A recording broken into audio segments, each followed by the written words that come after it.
If you used any sort of text box type tool, you'll notice that when you try to hit shortcut keys to go to another tool, it accidentally does this.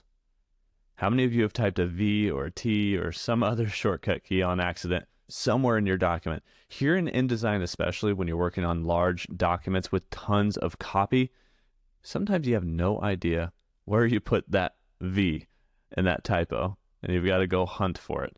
All right, so to avoid ever doing this on accident, ever again, you need to train yourself on one shortcut. After you're done typing in the type tool or in a text box, just press the escape key.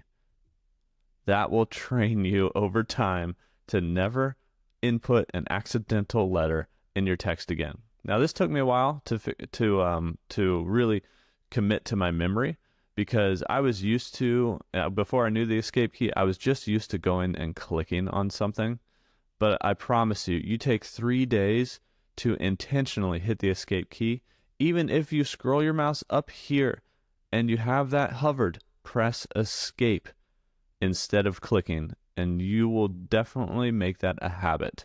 So it's very much a habit for me to just press the escape key whenever I want to get out of a text box.